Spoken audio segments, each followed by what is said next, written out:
Salve, salve, meus amigos, professor Kleber Pinho. Vou fazer hoje uma aula de resolução de peça, né? Peça processual. Estou falando aqui segunda fase do exame de ordem ou segunda fase da defensoria pública, né, que você queira. E vamos resolver também 4 questões rapidinhas de processo penal e direito penal, beleza? Já saúdo nossos alunos da mentoria, sejam todos bem-vindos. Vamos embora, vamos para cima. Olha só, uma questãozinha básica aqui vem trazendo uma situação de tribunal de... Opa, deixa eu aumentar o áudio aqui. Ah, agora melhorou. Beleza, agora sim.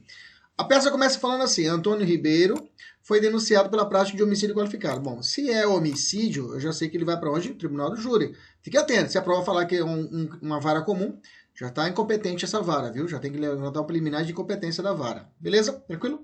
Vamos lá. Pronunciado, beleza, houve pronúncia. Normalmente, quando a questão para aqui, quando fala de pronúncia, você já sabe que é rese, mas calma, vamos ver a questão. Mas normalmente, quando a questão fala de pronúncia, você já fica atento no rese, beleza? Que é o remédio direto, é o recurso direto ligado a combater a pronúncia, a decisão de pronúncia. Dos mesmos modos da denúncia, é submetido a julgamento do Tribunal de Júri de Cuiabá, então ele foi julgado no Tribunal de Júri, então já passou a fase da pronúncia, em 25 de maio de 2018. Tendo sido condenado a pena de 8 anos de reclusão em regime fechado. Bacana? Tem que ficar atento. É isso mesmo a pena? 8 anos de reclusão, o regime é fechado? Tem que ficar atento. Todos os detalhes da prova, você tem que ficar atento a respeito disso. Tá? Você não pode ficar, digamos, sempre desconfiado do gabarito. Sempre desconfiar, aliás, sempre desconfiar do enunciado. Beleza? Continua. A decisão transitada julgado foi transitada julgado, transitou julgado para o Ministério Público. Opa! Mas a defesa, beleza, de Antônio apela. Ótimo, então houve apelação. Tranquilo? Maravilha. Alegando que a decisão de jurados é manifestamente contrária à prova dos autos. Perfeito. A apelação é provida. Ótimo. Sendo o réu submetido a novo júri. Maravilha. Voltou o novo júri. Bacana? Tranquilo? Voltou e ocorreu um novo júri.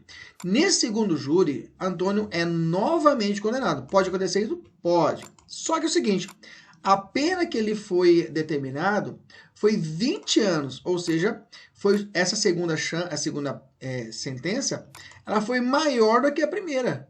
A primeira tinha sido 8 anos. Pode isso, Arnaldo? Não, tá? Não. Aqui aconteceu uma violação chamada reformatio impégios.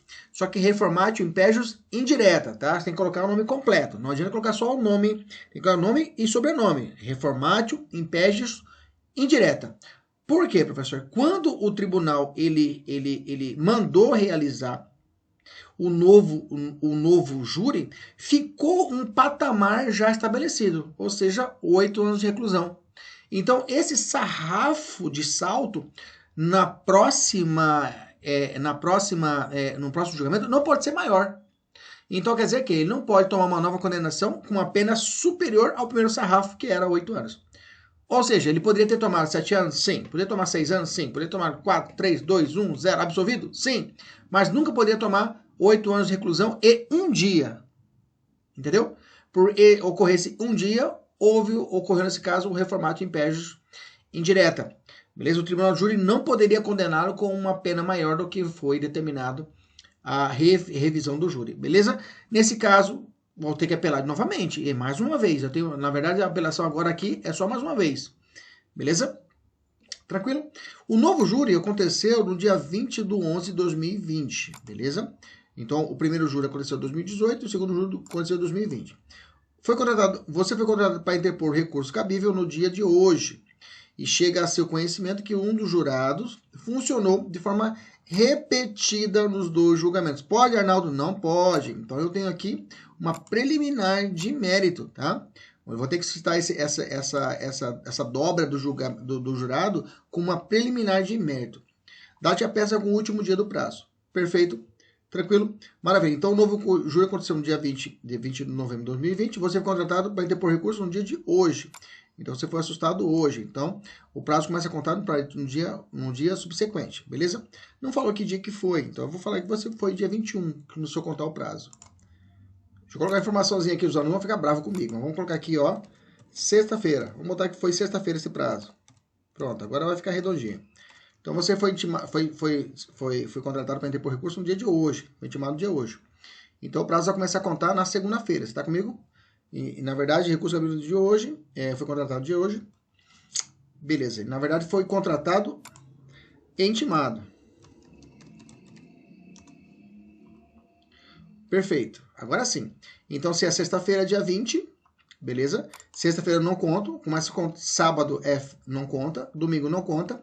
Então, o prazo começa a contar na segunda-feira, dia 20, 21, 22, 23, 24, 25, 26, 27. Então, o prazo final desse recurso vai ser dia 27 de novembro de 2020. Beleza? Então, esse é o prazo final que você tem que marcar na sua peça.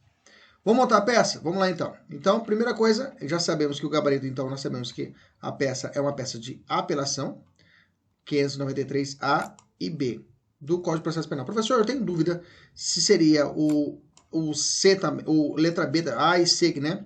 A, por quê? A, pelo cabe a apelação no prazo de 5 dias, nas decisões do Tribunal Júri, quando ocorrer nulidade posterior à pronúncia, é o caso, houver erro ou injustificativa no tocante à aplicação da pena ou da medida de segurança. Perfeito, é isso aqui.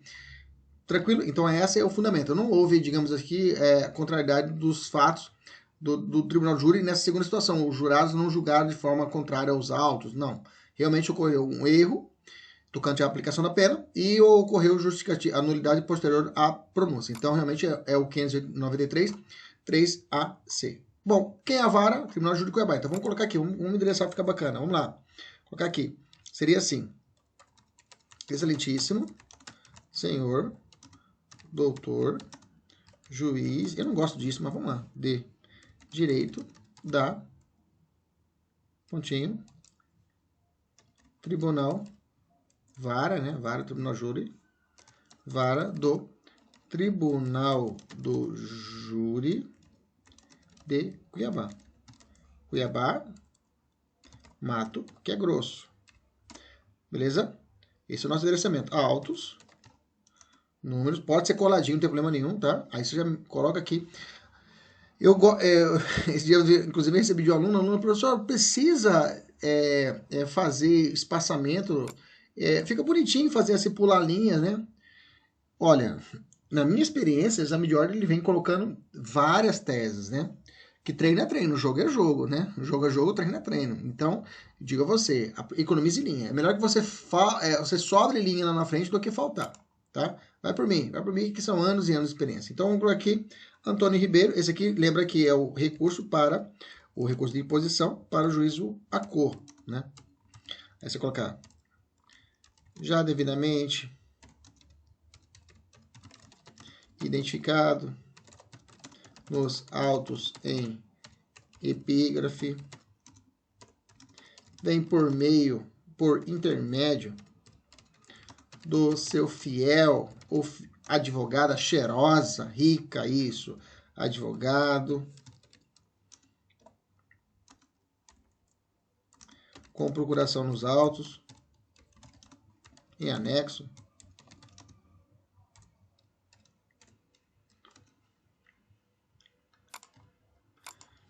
com base, agora eu vou cagar, que cagar nada, agora eu vou pisar no pescoço, quis dizer, com base no artigo, tá aqui em cima, 593 do CPP, tá? Professor, posso colocar por extenso Código de Processo Penal? Pode colocar. Coloca na primeira vez Código de Processo Penal para você tirar essa dúvida, tá? Não vai ter desconto, o examinador não vai te descontar, tá? Só se você quiser ter trabalho. Aí você coloca CPP, aí na próxima você não precisa mais colocar grandão. Coloca só abreviado. Interpor. Recurso de... Aí, recurso. Esse fundamento é importante deixar bem destacado, tá? Bem destacado, para o examinador ver mesmo que você fundamentou certo. Pode colocar em caixa alta, se for o caso, letras maiúsculas, né? Recurso. Aqui também eu gosto de deixar bem claro, de apelação. Pelos fatos e fundamentos que são narrados, que passo a narrar nas razões em anexo. Beleza? Tranquilo? Maravilha. Ok? Beleza? Após o juízo de admissibilidade, requer a remessa das razões em anexo ao Tribunal de Justiça do Estado de Mato Grosso com as homenagens de estilo. Pronto. Local. Professor, fala. Termos em que? Tá bom. Termos em que pede deferimento. Local e data. Professor, posso colocar a data aqui já? O senhor já sabe a data? Pode colocar, não tem problema. 27 de novembro? Pode colocar. Tá errado? Não tá errado. Pode, não vão te reprovar por causa disso, tá? Pode colocar aqui se você quiser. Colocar a data certinho. Professor, mas não tem que colocar Cuiabá? Porque a prova falou que é Cuiabá. Gente, presta atenção. Quando eles colocam a localidade da vara, é para te nortear um endereçamento, tá? Por quê? Porque eu posso fazer essa peça em qualquer lugar do mundo, eletronicamente falando, entendeu? E também situação de digamos assim, que eles falam de dedicação de peça. Então coloca só local, tá? Não coloca Cuiabá, não. Ponto. Aí, advogado. OAB.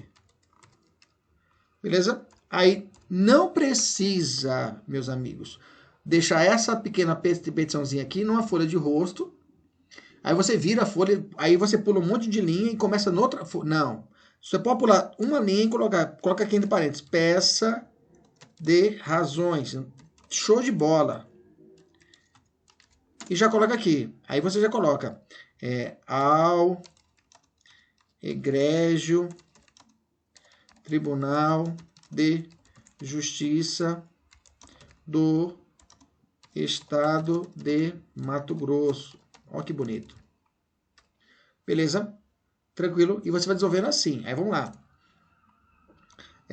Autos de origem. Aí coloca lá. Vara do Tribunal do Júri de Cuiabá. Cuiabá MT. Requerente. Aliás, recorrente. Recorrido. Requerente é o nosso Antônio Ribeiro.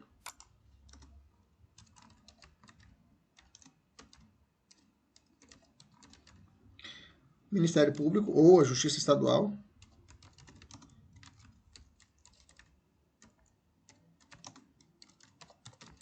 Show de bola. E a gente vai. Aí vamos lá, coloca aquela boleiragem, né? Inclitus. Porra, escrito nada. Coloca nobres julgadores. Pronto. E já, aí eu coloco aqui. Trata-se de recurso de apelação que desafia decisão de novo julgamento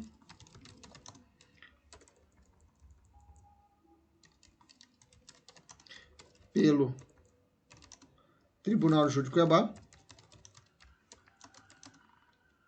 Tribunal do Júri, isso. De Cuiabá, que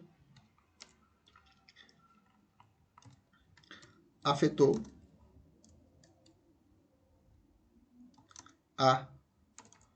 o princípio da reformatio impedius indireta.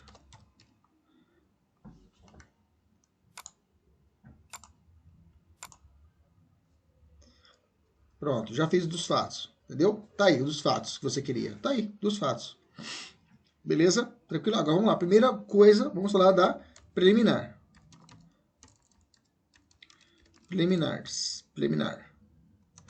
de mérito. Tem prescrição aqui? Tem prescrição na historinha? Vamos lá, vou voltar até a historinha.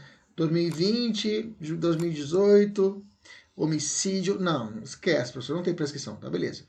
Vamos lá. Tem prova, nesse caso, teve situação de garantias constitucionais foram violadas? Quais são? Cerceamento de defesa? Não. Prova ilícita? Também não. Então, bom, então pulo. Vou para o último, nulidade. Houve nulidade digamos, na formulação do tribunal júri? Sim, né? Teve um jurado que funcionou 2 vezes. Opa, então vamos lá. Então vou colocar aqui, ó. Então só tem uma preliminar, só a preliminar. Vamos achar que eu já até fiz aqui, né? Nulidade da participação do jurado em 2 julgamentos. Vamos botar aqui, já vou jogar aqui em cima para ficar legal. Eu coloquei aqui, né? Vamos botar negrito aqui. Pronto, preliminar de mérito. Vou botar aqui, ó. Como é só uma nulidade, não precisa colocar numerar. Dá nulidade pela participação do jurado nos 2 julgamentos, viu? É o que eu quero colocar. O examinador já vai olhar o meu título, falar, ô menininha boa, e pum, já vai dar gaivota para você. Aí você tem que, olha, aqui eu coloquei só a fundamentação, mas tem que escrever, né? No caso, em questão, no julgamento do segundo júri, eu tenho que fazer isso, eu tenho que a chamada premissa maior, tem que voltar e explicar por examinador. Segundo júri, funcionou, é a palavra-chave, como jurado pela segunda vez.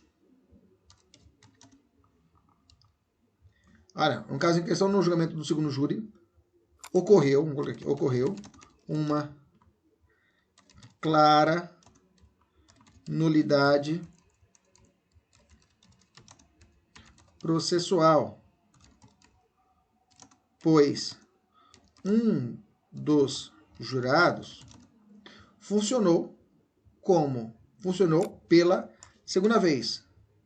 Explica, ou seja, participou simultaneamente de 2 tribunais do júri com as mesmas partes. Partes que eu falo, recorrente, recorrido, Ministério Público e o réu. Pronto, dei a premissa maior. No outro parágrafo, vou fundamentar o artigo 449 do Código, ou CPP, veda, proíbe que o jurado, olha, eu estou usando a própria letra da prova, a própria letra do 449, o próprio que o veda, que o jurado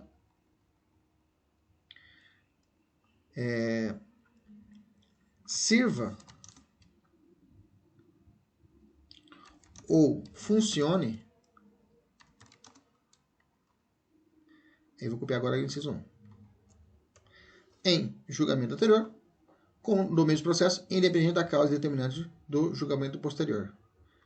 449, inciso 1, do CPP. Beleza? Eu posso até colocar aqui. Além disso, a súmula, aí tem que colocar súmula, tem que colocar. A súmula 260 do STF determina que é nulo, copia a súmula curtinha, que dá para colocar aqui, encaixar e fica bonitinho. É nulo o julgamento pelo tribunal do júri com a participação de jurado que funcionou no julgamento anterior no mesmo processo. Diante disso, violou. Olha, diante disso, causou, ou melhor, trouxe uma nulidade absoluta. Não, para você sempre vai ser, lembra que para a defesa sempre será absoluta, tá? Vai ser relativa. Diante disso, trouxe uma nulidade absoluta ao julgamento, não respeitando a forma devida, conforme o artigo 564, inciso 4 do CPP. Beleza, fechei.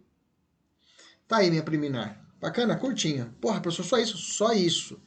Precisa de mais? Não. Você já determinou aqui a nulidade.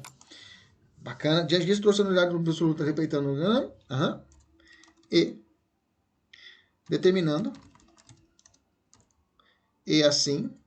Vamos fechar aqui. Diante disso, trouxe a nulidade absoluta. Não respeitando a forma devida conforme o artigo 564. Devendo o ato ser novamente repetido pela agora com a formação completa do corpo de jurados. Acabou, chamando. Foi a preliminar, já era. Tem mais coisa não, professor. É isso aí. Vamos pro mérito, né? Vamos pro mérito propriamente dito. Ou do direito, se você queira. Fica à vontade. No mérito, vamos lá. Vamos falar aqui da Reformatio Imperis. É a tese central e única da peça, né? E aí vamos falar o seguinte, Reformatio Imperis. Aí eu vou colocar, eu tenho quais fundamentos para determinar se é Reformatio Imperis? O 617 do Código Penal, tá? O 617. Opa, deixa eu tirar aqui. Opa, fiz errado. Para remover esse hiperlink aqui. Remove. Pronto. O tribunal, a Câmara do Tribunal atenderá nas suas decisões o dispositivo do artigo 383, 386 e 387, no que for aplicável, não podendo, porém, ser agravada a pena quando somente o réu houver apelado da sentença. É isso aí, só o réu apelou da sentença nesse caso. Lembra que lá em cima a questão cantou a pedra, que o Ministério Público tinha, que ocorreu o trânsito julgado para o Ministério Público. Beleza, tranquilo. Vamos lá. Súmula 713 do STF. O efeito devolutivo da apelação contra a decisão do Tribunal de Júri é adstrido aos fundamentos da sua interposição. E o súmula 760, 160, diz, é nula a decisão do Tribunal de Júri que ocorre contra o réu a nulidade não arguída no recurso. A acusação é salvada os casos de recurso de ofício. Bacana, show de bola. Aí vou trabalhar, tá? Aí vou trabalhar uma premissa, vou dizer a respeito do assunto. No presente caso, aí vou até pegar aqui, ó, se me permitir, eu sei que você não pode fazer isso, né? Mas eu vou fazer isso aqui, tá? Aqui, eu vou copiar esse trecho e vou colocar aqui. Eu sei que você não pode fazer isso, mas eu vou fazer. E aí vamos colocar aqui. A adesão traz julgado do Ministério Público, mas ele tá... Vamos botar aqui. Após a apelação, a primeira apelação provida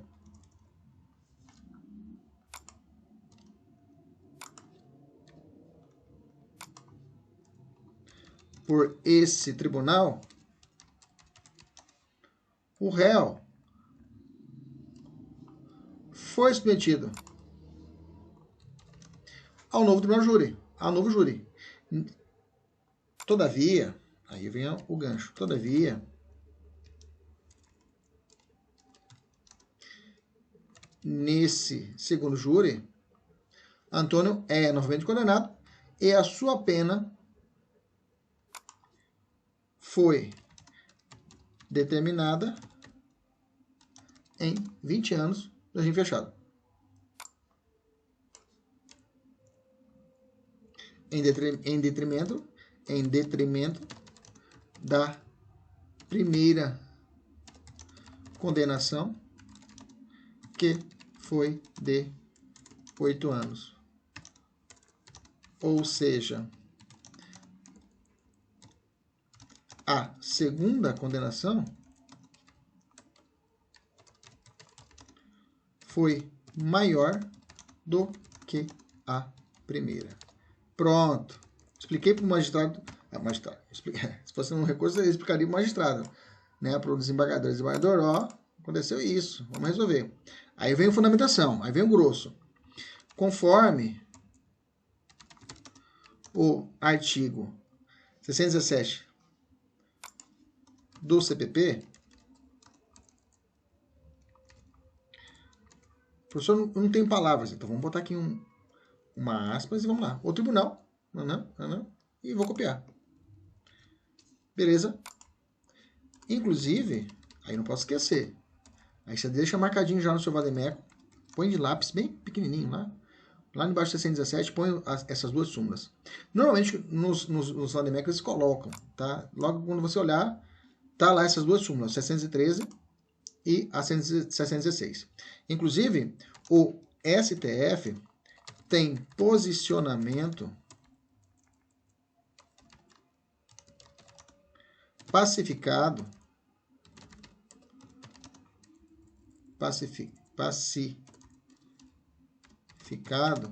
que, vou botar aqui uma técnica bacana, eu adoro fazer isso aqui que me ajuda pra caramba. Ó, que o federativo, aí eu fecho aspas aqui e vou e coloco parênteses e coloco súmula STF. E que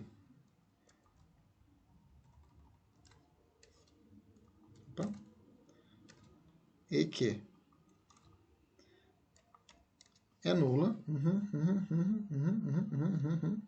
fecha aspas, abre parênteses, súmula, pronto.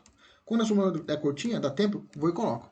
Professor, não deu tempo de colocar a súmula inteira, então faz a menção à súmula, tá? Faz a súmula. Nesse mesmo sentido, tem a súmula 713 e 760 do STF que determinam a informagem impérgio também. Pronto. Você já matou a questão. Beleza? Aí vamos fechar. Diante do exposto,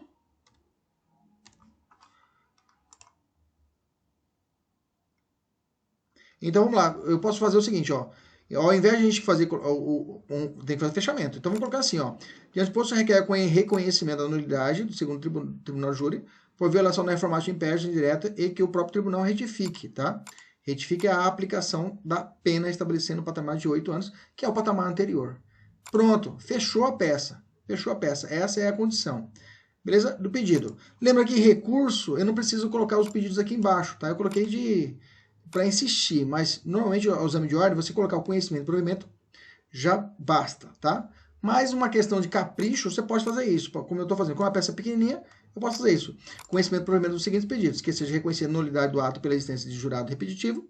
Que seja reconhecida nulidade do segundo tribunal de júri, como eu falei aqui em cima. Bacana? Local, 27 de novembro de 2020.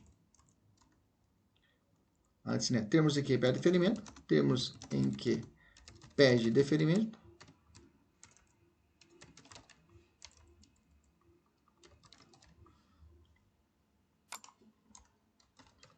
Advogado OAB. Tranquilo? Peça curtinha, fácil, tá? Pecinha fácil para poder trabalhar. Essa é uma peça que a gente faz aí menos de 1 hora. É uma peça que você tem que fazer pelo menos em 40 minutos você fazer essa peça. Às vezes eu digo a você que o que é mais trabalhoso é fazer a parte da formalidade. Juiz da cor, juiz de quem, mas depois tudo fica mais fácil. Beleza? Tranquilo? Vamos fazer questão. Vamos lá, eu fiz uma questãozinha aqui para a gente poder trabalhar rapidinho. Questãozinha só com um item. Já me foi denunciado pela prática de crime político. Gente, quando meteu crime político na sua cabeça aqui, já vou te dar uma dica, tá? É rock. É a única situação em que aparece crime político na exame de ordem. Quando eu falar crime político, você vai lembrar de rock. Rock para o STF. Rock para o STF, entendeu? Esse dia eu estava falando com o aluno, professor, aí o aluno falou, professor, eu acho que vai cair rock. Rock e habeas corpus. Cara, eu falei para ele, tá, você tá dando 2 tiros aí que eu vou dizer para você. Habeas corpus normalmente não cai. Por quê? Normalmente a peça já diz, ó, pode fazer qualquer peça menos habeas corpus. Por quê? O habeas corpus cabe para tudo. Tá? Então o examinador teria que ter 2 gabaritos para corrigir. Então ele já corta o habeas corpus. Então já elimina o habeas corpus dessa tomada. E o ROC, eu já disse isso em outras aulas. Lembra? O examinador, ele quer ver se você é um cara bom de juízo de base ali na primeira instância e se você é bom no Tribunal de Justiça ou Tribunal Regional Federal. Só isso. Ele não quer saber se você é bom no STJ, no STF, tá? Por quê? São matérias de direito esses recursos, não trabalha matéria de fato. E os recursos de matéria de fato são mais trabalhosos, como o recurso em sentido estrito, como é o agravo à execução, como é a própria apelação criminal. Beleza? Então, apareceu crime político, você vai lembrar na sua cabeça. Isso aqui é ROC. ROC, se for para o Supremo, tá lá no 102. Se for para o STJ, tá lá no 105. Bacana? Vamos ler. Já me foi denunciado pela prática de crime político. Você já sabe, ROC na cabeça. Perante a 12ª Vara Criminal Federal do DF. Perfeito. Acolhida a pretensão acusatória e o condenado réu, a decisão condenatória foi publicada no Diário de Justiça. Perfeito. Nessa situação hipotética, considerando que não há fundamento para a interposição de habeas corpus, aí já cortou habeas corpus, e que não há ambiguidade na decisão, a ambiguidade seria o quê? Omissão e contradição, ele está falando de obscuridade, ou seja, não é embaixo de declaração, na sentença condenatória responda, contra a referida decisão caberá qual recurso? Apresente os fundamentos, efeitos, prazos e requisitos. Vamos lá. Então, nesse caso, qual é o recurso cabível? Recurso ordinário constitucional. Eu já fiz aqui uma tabelinha, né, para ficar mais fácil para trabalhar, tá? O juízo aqui é o juízo ordinário, é o ROC. Então, o recurso para o STF. Já vamos fazer uma revisãozinha aqui, ó. Existe uma lei própria que é lá do STJ que trata a respeito de fundamento para ROC, tá? Que é o artigo 30 da Lei 8.038 de 90. Mas se você não lembrar dessa lei, fique tranquilo. Meta, se for para o STJ, o 105 da Constituição, e se for para o STF, 102, tá? Qual a diferença? Que para o STJ, quando acontece o julgamento do ROC, quando for um habeas corpus decidido em única ou última instância, pelos tribunais regionais federais, pelos tribunais dos estados, do Distrito Federal e territórios, quando a decisão for denegatória. Então, quando ele denegar habeas corpus, quando há uma denegação de habeas corpus, decidida em única quando, digamos, quando a ação é originária, o processo já começa no Tribunal de Justiça, ou começa já no STJ, digamos assim. Mandado de segurança decidido em única instância, Tribunal de Estado, também denegatório de mandado de segurança. Então, denegou o mandado de segurança, denegou o habeas corpus, você já sabe que a primeira parada vai ser o ROC para o STJ. No STF, olha só como é sacada, compete ao STF julgar em recurso ordinário o habeas corpus, tá? Que é denegado ou mandado de segurança, habeas data, aqui tem mais, aqui não tem habeas data, aqui tem habeas data, mandado de junção, decidido por tribunais superiores, tá? Então, estou falando do STJ, estou falando do STM, estou falando do TST, beleza? Então, se falar de habeas corpus, ou todos esses 4 remédios constitucionais, e quem decidiu foi o STJ, foi o STM, foi o TST, qual é o recurso cabível? É o ROC para o Supremo. Se for Tribunal Estadual, é o ROC para o STJ. E aí, olha lá, crime político. Então, a decisão do juiz de base, ou seja, juiz da vara, o juiz da vara federal, que crime político quem julga é a vara federal. Dá uma olhada no artigo 109 da Constituição, que trata da competência da Justiça Federal, né? Está no 109. Dá uma olhada. E lá, então, o crime político ele é julgado pela juiz federal. Quando o juiz decidiu, eu não entro com apelação, eu já vou direto para o STF com o ROC. Beleza? Tranquilo? Maravilha. Vamos lá, apresente os fundamentos. Fundamento. O fundamento, então, vai ser, no caso em questão, caberá, com base no artigo 102 da Constituição Federal de 88, no inciso 2, 102, inciso 2, a linha B ou A? A linha, fala aí, B da nossa Constituição Federal. O recurso, eu vou botar até em caixa alta, ordinário, cuidado, viu? Você sabe que existe o recurso ordinário lá da Justiça do Trabalho. Esse recurso ordinário da Justiça do Trabalho é direcionado para o Tribunal Regional do Trabalho. Aqui é o recurso ordinário constitucional, tá? Não confunda. Inciso. Inciso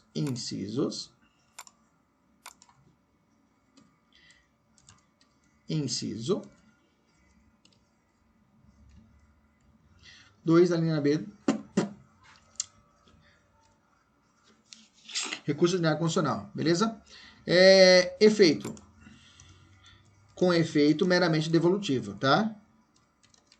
Com efeito meramente devolutivo. Já matei a segunda parte da questão. E prazo de 5 dias, tá? 5 dias.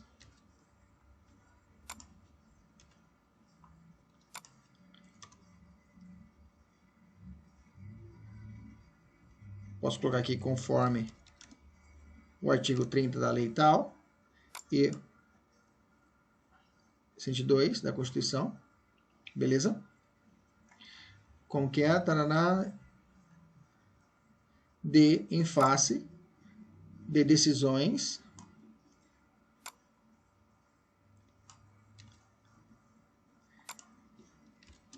em face, é o requisito, de decisões de primeira instância, vou colocar juiz federal, no julgamento de crimes. Eu sei que é meio esquisito você, de uma vara federal, você já pular direto para o Supremo, né? Professor, mas é muito esquisito. Pois é, mas é uma das garantias constitucionais que é dada para a situação de crime político. Diga, gente, toma cuidado, viu? Não é crime eleitoral, tá? É crime político, tá? Crimes políticos que são estabelecidos pela própria Constituição Federal. Alguns tinham na Lei de Segurança Nacional, parará, parará. Bacana? Beleza? Tranquilo? Essa era a questão, só tinha um item, né? Para essa questão, só isso eu matava com essas informações. Evoluindo, vamos para a questão número 2, temos o seguinte. Miguel foi denunciado pela prática de crime de extorsão, majorado pelo emprego de arma e concurso de agentes. Então, ele usou arma e concurso de agentes, beleza? Tranquilo? Aí nessa você já para tudo, vai para o Código Penal e olha os fundamentos dessa majoração, tá? Majorização de arma e concurso de agentes. Beleza? Olhou lá? Bacana, continua, volta para cá. Sendo a pretensão punitiva do Estado julgada inteiramente procedente e aplicada a sanção penal em primeira instância em de 5 anos, 6 meses de reclusão e dias de multa, de 14 dias de multa. Tranquilo. A defesa técnica de Miguel apresentou o recurso alegando. O recurso aqui vai ser de apelação. Ele apresentou preliminar de nulidade em razão da violação do princípio da correlação entre a acusação e a sentença. O que ele está falando?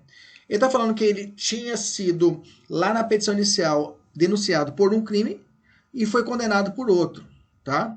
Essa é a primeira tese. Segundo, insuficiência probatória, já que as declarações da vítima, que não presta compromisso legal de dizer a verdade, não poderão ser consideradas. Ele está falando que é o seguinte, que as declarações das pessoas que foram vítimas, por não prestar compromisso legal, deve ser desconsiderada pelo juízo, tá? Não é bem assim, mas tudo bem, vamos lá. 3. Que deveria ser afastada a causa ao aumento de emprego de arma, uma vez que o instrumento utilizado era um simulacro. Perfeito. Conforme o laudos acostados nos autos. Tranquilo, isso é verdadeiro, tá? Isso aqui eu podia afastar. A sentença foi integralmente mantida. Todos os desembargadores que participaram do julgamento votaram pelo não conhecimento, não acolhimento das preliminares e pela manutenção de condenação. Beleza. Houve, porém, né, um voto vencido de um desembargador. Essa aqui é a sacada. Vamos parar aqui. Toda vez que você viu na questão esse voto vencido, você já grita no seu ouvido: embargos infringentes. Embargos infringentes. Embargos infringentes.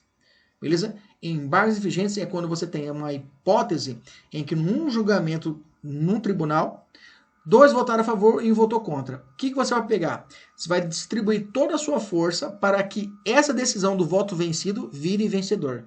É o chamado embargos infringentes. Existia isso lá no processo civil, por exemplo. Hoje não existe mais. Tá? Lá tem um julgamento conforme o estado do processo, julga lá e faz um procedimento de continuidade do julgamento. Aqui não tem no processo penal. Aqui é os embargos infringentes. Beleza? Vamos continuar. Que afastou apenas a causa de aumento de emprego da arma de fogo. Tá? Ele falou, olha, os dois últimos quesitos, que é a princípio da correlação e a situação da insuficiência da prova testemunhal, a declaração da vítima, eu não vou discutir, mas aumento de arma de fogo, esse simulacro, vamos afastar. O que eu vou ter que fazer? Teria que entrar com embargos infringentes e falar assim, olha, o desembargador está certo, tem que afastar a causa de aumento, diminuir a pena e refazer a dosimetria. Diante do caso do respondente, intimado do teor do acordo, o advogado de Miguel deverá: qual recurso deverá ser interposto para combater tal acordo? Aponte também o prazo, requisitos e efeito do recurso. Vamos lá. E letra B. Qual a tese central do referido de recurso para combater a mencionada decisão colegiada? Ótimo, vamos lá. Então, na letra A, eu já comecei a rabiscar aqui, né? Então podemos colocar assim. No presente caso,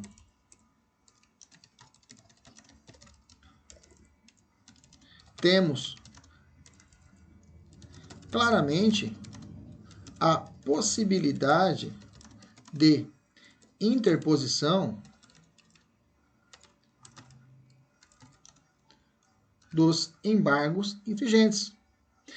Ele vem com o do irmãozinho, infringentes e nulidade. Né? Tem até uma diferença aqui, né? Infringentes são cabíveis quando o acordo impugnado possui uma divergência, alguém votar a favor da sua tese.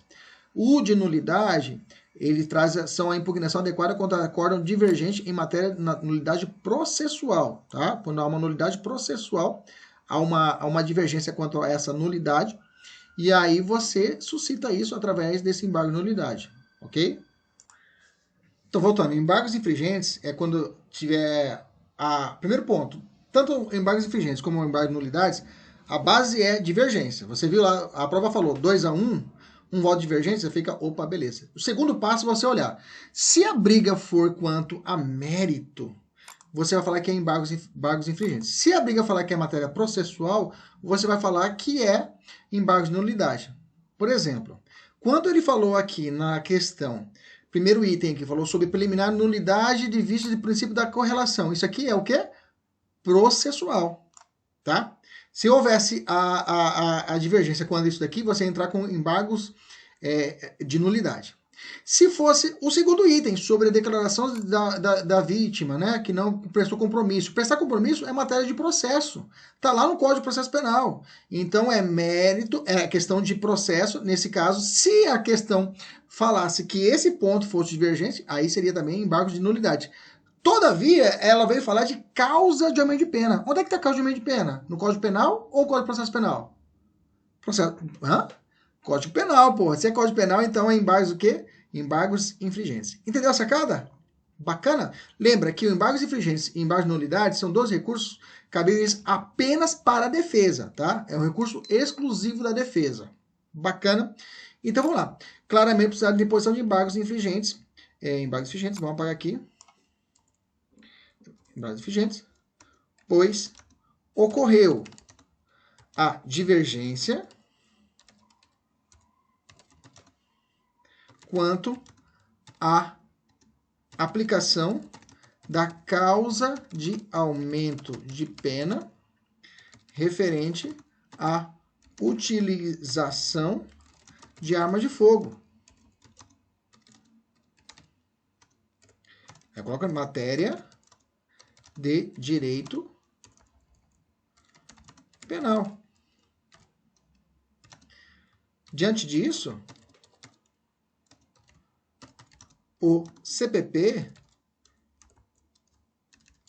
no artigo 609, permite a interposição do recurso de embargos infringentes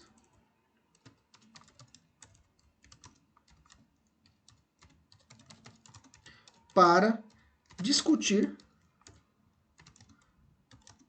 a matéria de fundo, ok? Prevalecendo ao final o voto vencido. Beleza? Tranquilo? O que mais que a questão falou? Falou qual aponte o prazo. O prazo de interposição será de 10 dias. Vou copiar até esse textinho finalzinho. A contar da publicação do acordo. A contar da publicação do acordo, conforme o parágrafo único, aí tem que fundamentar, conforme o parágrafo único do próprio artigo 609 do CPP. Perfeito? Tranquilo? Vamos apagar isso aqui para ficar bacana? Beleza, já aqui só para a gente explicar. Ok.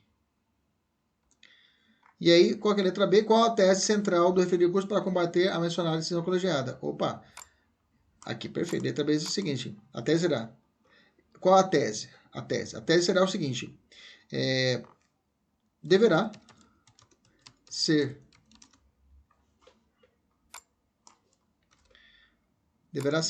prevalecido, ou melhor, deverá prevalecer, né? O voto vencido para que seja afastada a causa de aumento de pena pela utilização em verdade de simulacro de arma de fogo. O que não é abrangido pelo tipo legal.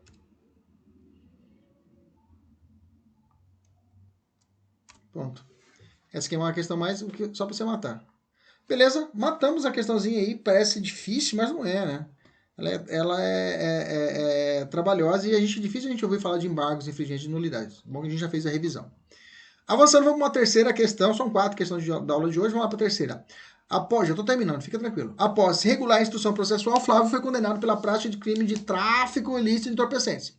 É uma pena privativa de liberdade de 5 anos de reclusão a ser cumprido no regime inicialmente fechado e 500 dias multa. Intimado da sentença, sem assistência da defesa técnica, Flávio renunciou ao direito de recorrer. Opa, ele renunciou ao direito de recorrer? Renunciou. Bacana. Pode, professor? Pode. Pois havia confessado a prática delitiva. Rafael, advogado de Flávio, porém, interpôs recurso de apelação. E aí? Nessa briga, quem prevalece? Antes de a gente continuar, quem prevalece? O recurso ou a vontade do réu? Gente, sempre o pensamento é em dúvio pró réu. Nesse caso, o que vai prevalecer? A vontade de recorrer, a vontade de apelar. Beleza? Tranquilo? Já com essa base a gente continua nosso raciocínio. Inclusive tem que ter a súmula do STF que trata disso. Mas vamos continuar, olha só. Buscando a mudança de regime. Ele quer mudar, tá ferrado. Acima de 5 anos não dá para você, tem que ser semiaberto. Tá? Nesse caso, é correto dizer que o recurso apresentado por Rafael poderá ser conhecido? Resposta sim ou não? Sim. Justifique. Vamos fundamentar. Então vamos lá. No caso, deverá ser reconhecido, deverá ser conhecido o recurso do advogado, pois a renúncia foi manifestada sem a assistência do defensor. E a propositura do apelo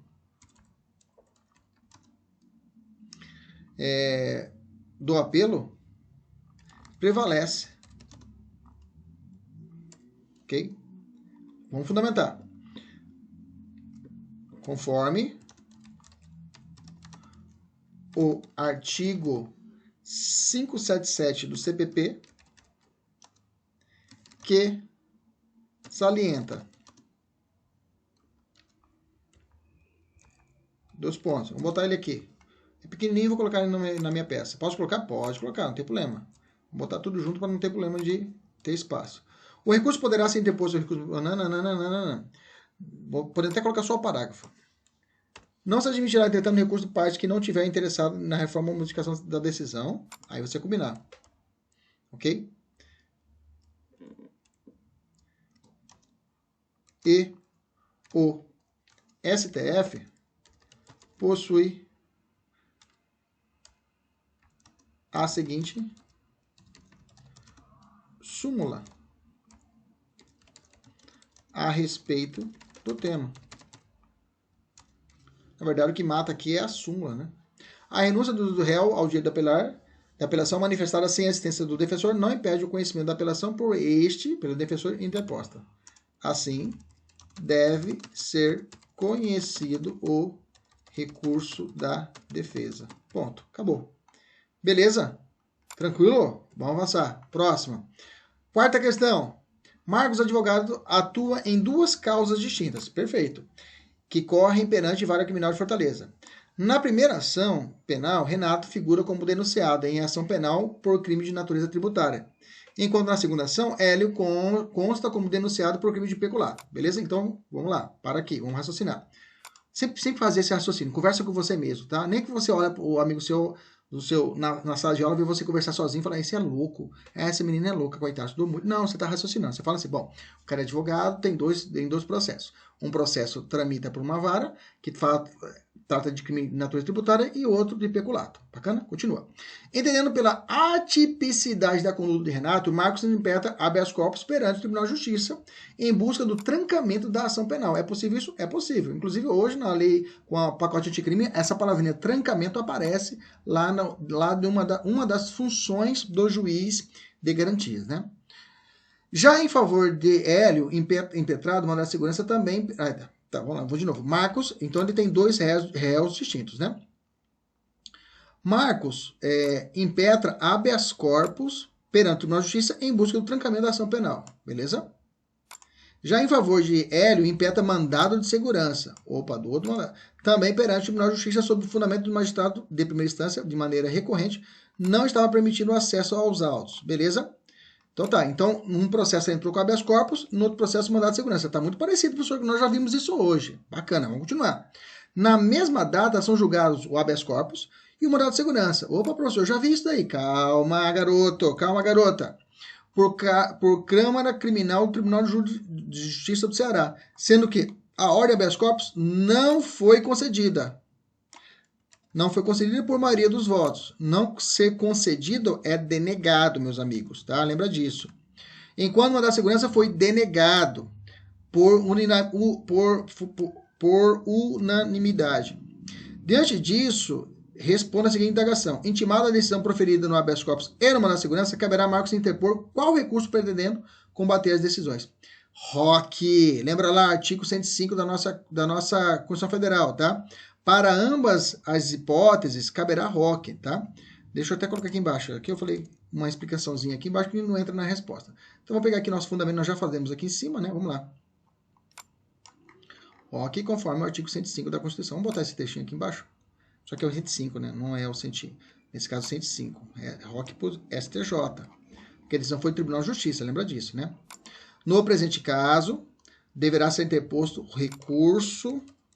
Não coloca só Roque não, viu? Recurso ordinário. Deixa eu baixar isso aqui que não tem nada a ver com o nosso assunto. Ordinário constitucional perante o Superior Tribunal de Justiça com base no artigo, sempre coloca artigo 105, inciso 2,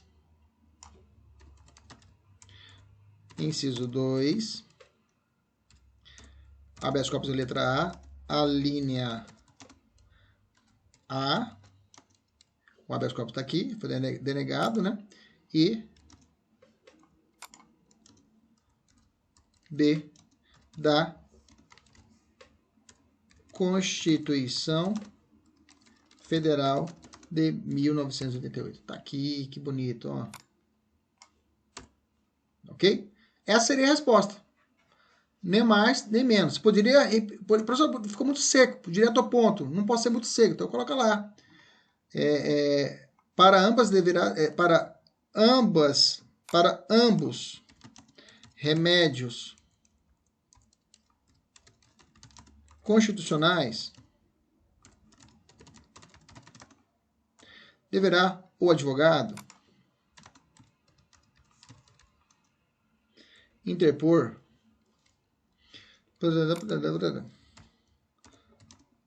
ok? Beleza? Então, para ambos caberá o recurso ordinário constitucional. É claro, né? Cada recurso com o seu, né? Porque são processos distintos. Beleza? Tranquilo, mas para as duas situações, o mesmo remédio. Recurso ordinário constitucional, mas, é claro, em processos distintos. São dois recursos que vai ser proposto. Beleza? Tranquilo. Por que não cabe rez, professor? Porque o recurso impugna, quando é denegado o habeas corpus, assim, é possível reze, mas a denegação do habeas corpus tem que dar pelo juiz de base, tá? Quando for o juiz da vara que denega, aí cabe o reze, tá? E quando a questão falou em maioria dos votos e não unânime, isso porque não cabe embargos infringentes. Não cabe embargos infringentes por quê? Pois o habeas corpus e mandado de segurança são ações. E embargos infringentes vai caber no julgamento de recurso, tá? Decisão não unânime de matéria de direito, embargos infringentes. Decisão não unânime de matéria processual, embargos nulidade. Só que aí, de onde que nasceu isso? Nasceu de um recurso de apelação, por exemplo. Agora, se decisão unânime, nasceu de um habeas corpus mandado de segurança, aí não é embargos infringentes. Será recurso ordinário constitucional normalmente. E quando quando há uma negativa de seguimento de um habeas corpus, por exemplo, se for juiz de base, qual é o recurso cabível? Nesse caso, será o reze e não o recurso ordinário constitucional. Beleza? Feito. Esse aqui não entra na resposta, viu, gente? Isso aqui são umas observações que eu fiz aqui para deixar o nosso material. Bacana? Tranquilo? Hoje valeu. Até a próxima, se Deus quiser. Tchau, tchau.